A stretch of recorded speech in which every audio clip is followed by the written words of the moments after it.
చాలా అంటే చాలా ఉన్నాయి, నాకు గుర్తు రావట్లేదు. కానీ నెగటివ్ కమెంట్స్ మీద ఒపీనియన్ ఏంటి? అబ్బా నెగిటివ్ కమెంట్స్, నువ్వు ఒక బట్టలు వేసుకున్నా, ఒక డ్రెస్ వేసుకున్నా, నువ్వు ఏం చేసినా కానీ నీ ఫ్యామిలీని లింక్ చేసేస్తారు. ఇలానే నేను పెంచారు. అన్నిటికన్నా మెయిన్గా ఏంటంటే మా నాన్న చనిపోయినప్పుడు, ఇప్పుడు మా ఇంట్లో నేను చూసుకుంటున్నా మొత్తం మా ఇంటిని. సో మా నాన్న చనిపోయినప్పుడు మాకు చాలా ఖర్చులు, చాలా అంటే క్యాన్సర్కి హాస్పిటల్ ఖర్చు అంటే చాలా అవుతాయి. ఆ టైంలో ప్రతి ఒక్క ప్రమోషన్, ప్రతి ఒక్క రూపాయి నాకు కౌంటే అండి. ఏది చెయ్యాలన్నా కానీ ఇప్పుడు మా నాన్న చనిపోయాక ఒక దండ మా నాన్న తెచ్చి చెయ్యాలని నేను కొనే వేయాలి, నాకు ఎవరు ఫ్రీగా తెచ్చివ్వరు. అది వీళ్ళెవరికి అర్థం కాదు. నేను నా కొలాబరేషన్స్ ఉండేవి, నేను తర్వాత పోస్ట్ చేసిన దానికి కూడా ఆ అమ్మాయి వాళ్ళ ఇంట్లో ఒక ఇంపార్టెంట్ పర్సన్ని కోల్పోయిందని మైండ్లో ఎవరికి లేదండి. అందరినీ అనను, there are beautiful people in Instagram, చాలా మంచి మంచి మెసేజెస్తో అసలు చాలా షోల్డర్ ఇచ్చారు నాకు. బట్ కొన్ని కమెంట్స్ అయితే చాలా అంటే డిప్రెసింగ్గా అనిపించింది నాకు. మరి ఇలా ఆలోచిస్తారా, నువ్వు ఎలా డాన్స్ చేస్తున్నావు, మీ నాన్న చనిపోయినా కానీ నువ్వు ఇలాగా, ఇప్పటికి కూడా పెడతారు. ఏదైనా కొంచెం పొట్టి బట్టలు వేసుకొని పెట్టినా, లేకపోతే ఏదున్నా కానీ మీ నాన్న చనిపోయాక కూడా నువ్వు, నీ బట్టలు నువ్వు, అసలు నేను ఎలా పెంచారో ఏంటో అని. అంటే దానికి దీనికి అసలు సంబంధం ఏంటి? మనము ఉండే, మనకి ఇండిపెండెన్స్, మనం ఉండే కంట్రీ ఏంటి, మన ఇష్టం, మనం ఏమైనా వేసుకోవచ్చు. మీకేదైనా ఇబ్బంది అనిపించిందంటే మీరు చూడకండి, డోంట్ ఫాలో మీ, అసలు నన్ను చూడకండి.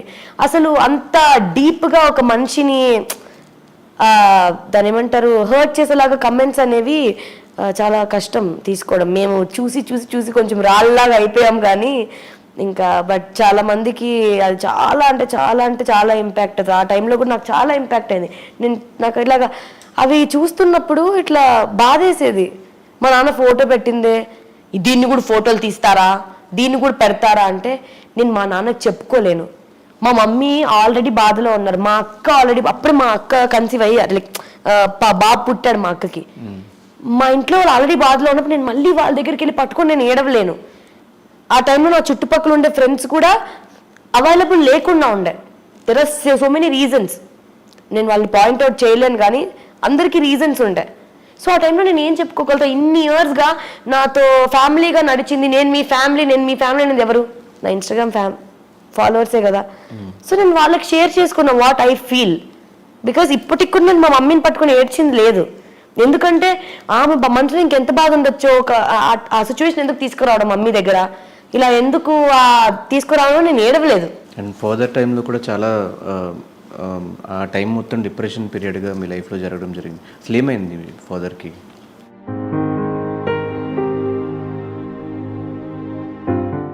ఎవరికి తెలియదు ధనుష్ బాధ. ఏమైనా అంటే అమ్మాయిని కమెంట్ చేసేస్తారు, ఏమైనా అంటే ఈజీగా కారు ఉంది కదా మీకు, ఏదో గోల్డెన్ స్పూన్లో పెరిగినట్టు ఫీల్ అయిపోతుంటారు అందరూ. లేదు, ఇప్పుడు ఒక కంఫర్ట్ కోరుకోవడం ఏంటంటే, ఇప్పుడు ఎవరైనా కానీ మా బంధువులైనా అవ్వచ్చు, రిలేటివ్స్ అయినా అవ్వచ్చు, ఎక్కువ సంపాదించేస్తుంది నువ్వు అన్నట్లు లక్షలు ఇయర్కి, నెలకి లక్షలు ఏమి రాద్దను అలాగా. అంత లక్షలే వచ్చి నింటే ఇప్పటికీ అమెరికాకు తీసుకెళ్లి మా డాడీని ఇంకేందో ట్రీట్మెంట్ చేయించి ఉండేదాన్నేమో నేను. అంత లేదు, రెంట్ హౌస్ లో ఉండాల్సిన అవసరం లేదు. లిటరలీ ఏమనుకున్నారు తెలుసా, యాక్చువల్గా మా మమ్మీ రిటైర్డ్ అయిపోయిన తర్వాత నాకు చిన్నప్పటి నుంచి ఇష్టం, మమ్మీ వాళ్ళతోనే పెరిగి నాకు చాలా అలవాటు. ఇలాగా ఫ్రెండ్స్తో ఉండడం కన్నా నాకు ఫ్యామిలీతో ఉండడం చాలా ఇష్టం. కానీ నాకు అవకాశం దొరకలేదు, నా ఊర్లో ఉన్నాను నాకు. సో బయటకు వచ్చి చదువుకుంటేనే, బయటకు వచ్చి సంపాదిస్తేనే మనకి ఇంకొంచెం 10 రూపాయలు ఎక్స్ట్రా వస్తాయి.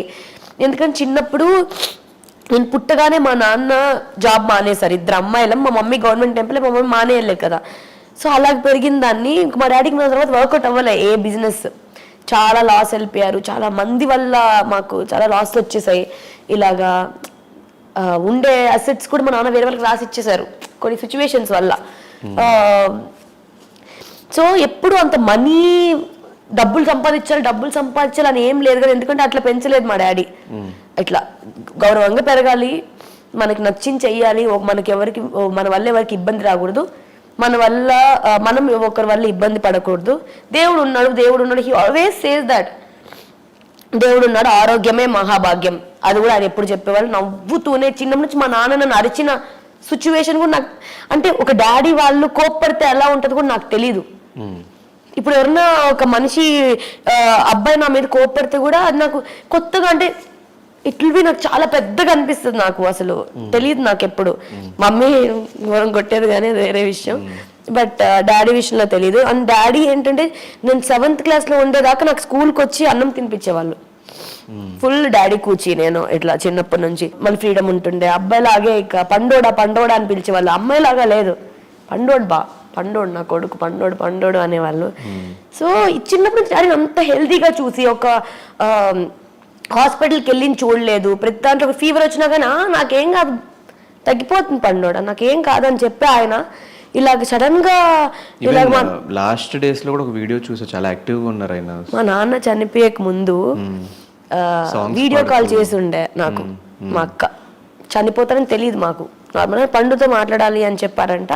December 31st నేను హైదరాబాద్లో ఉండే, ఎందుకంటే 2nd నాకు ఒక ఈవెంట్ ఉంది. సో చేసి వెళ్దాంలే, ఎందుకంటే వచ్చితే ఈవెంట్లు జరిగేది అప్పుడప్పుడు, కొంచెం డబ్బులు వస్తుంది కదా, అవసరం ఉంటుంది, ఖర్చు ఉంటుంది. ఎందుకంటే ఇక్కడ రెంట్ పే చేస్తున్నాము, తిరుపతిలో రెంట్ పే చేస్తున్నాము. కానీ అందరూ ఏమనుకున్నారో తిరుపతిలో మేము ఇల్లు కొనేసుకున్నాం అనుకున్నారు అందరూ. డీలో కనిపించేస్తుంది పండు, కారు కొనేసింది పండు. నేను ఎందుకు కారు కొన్నాను, ఎందుకు ఇవన్నీ అని ఎవరికి తెలియదు. ఎందుకంటే మాకు ఈఎంఐస్ కట్టుకోరు కదా, ఇవన్నీ వాళ్ళకి ఆశలు, కొన్ని ఆశలు ఉంటాయి చిన్నప్పటి నుంచి, అవి ఎవరికి తెలియదు. సో అంత హెల్తీగా చూసిన ఆయన్ని సడన్ గా మా అక్క శ్రీమంతం రోజు నేను వెళ్ళాను. అప్పటికి ఇంకా 2 days నాకు షూట్ ఉంది మళ్ళీ వెళ్ళగానే మా నాన్న చాలా వీక్గా కనిపించారు. దాని నెక్స్ట్ డే తెలిసింది ఏంటంటే ఆయనకి క్యాన్సర్ అని. అప్పటి వరకు నాకు తెలియగానే షాక్, తెలియగానే 3rd stage సంథింగ్. ఏం చేయాలో అర్థం కాలే. అక్క బావ మమ్మీ అక్కతో ఉన్నారు. కుక్కలు ఉన్నాయి. కుక్కలు కూడా మాకేంటంటే ఇంట్లో మనిషిలాగే. సో వాటిని వదిలేసి వేరే వాళ్ళు వదిలేసి మేము రాలేము. నేను ఇంకొక్కటే ఉండే, నేనే బెంగళూరులో డాడీతో ఉండే ఒక్కటే. లిటరలీ చేతులు ఎత్తేసారండి, ఏం చేయలేమని. నాకు ఏం చేయాలి, ఐ వాజ్ హోప్లెస్. మా నాన్నకేం చెప్పాలి, మమ్మీకేం చెప్పాలి, అక్కకేం చెప్పాలి, ఎందుకంటే ద వెరీ సెన్సిటివ్.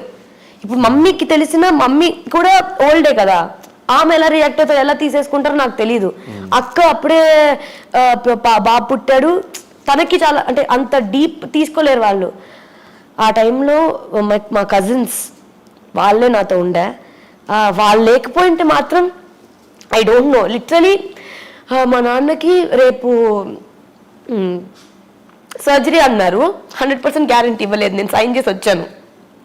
ఈ సర్జరీ చేయడం వల్ల ఈ లాస్ ఉంటుంది అని చెప్పారు. I sign it. I took all the guilty on, నేను నా విషయంలో తీసుకున్నాను. సో ఆ రోజు నైట్ నాకు అనిపించింది,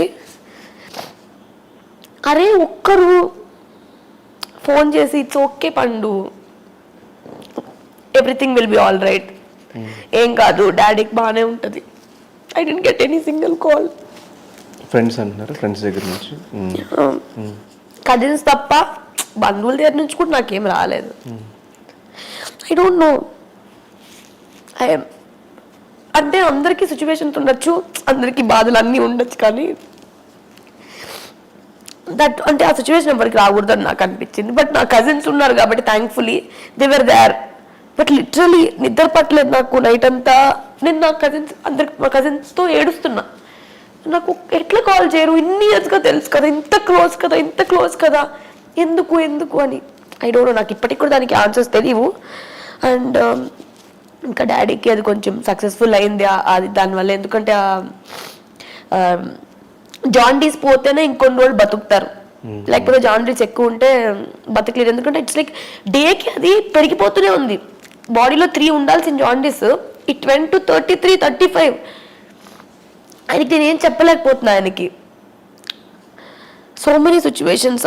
ఐసీయూలో ఆయన్ని చూడడం, నాకు అక్కడి నుంచి పారిపోవాలనిపించింది.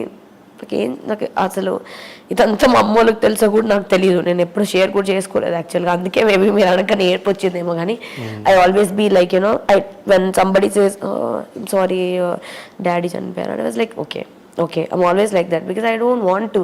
ఏమవుతుంది ఏడ్చినంత మాత్రం, ఆ సిచ్యువేషన్స్ అయితే పోదు, తిరిగైతే రాదు కదా. 31st నైట్ చనిపోవడం అనేది నాకు అబ్బా, బస్సులు దొరకకుండా, ఫ్లైట్లు దొరకకుండా, నా కార్ లేకుండా, ఇక్కడ ఎవ్వరు లేకుండా, అబ్బా. ఇంకా చెప్తూనే ఉంటారేమో మీకు అసలు అంటే ఎవ్రీ మూమెంట్ నేను చూసింది, ఎవ్రీ ఇది అంటే వాళ్ళందరికీ నేను సోషల్ మీడియాలో ఏం చూపిస్తానో తెలుసు వాళ్ళకి. Nobody knows what is happening. And మా నాన్నకి హెల్త్ బాగాలేని టైంలో కూడా I was posting different things. నా ఫొటోస్ పోస్ట్ చేస్తున్నాను, నా వీడియోస్ పోస్ట్ చేస్తున్నాను, రోజు ఇది పోస్ట్ చేస్తున్నాను. But that is not the truth కదండి. సో సోషల్ మీడియా, ఇన్స్టాగ్రామర్ అనేది ఏంటి, you should entertain your fans. నా డిప్రెషన్ని వాళ్ళ మీద పెట్టకూడదు. నేను దాన్ని ఏమంటారు, ఎప్పుడు హ్యాపీగానే చూపించాలని అనుకోను, కానీ I always want that you should spread positivity అనేది నా ఫీలింగ్.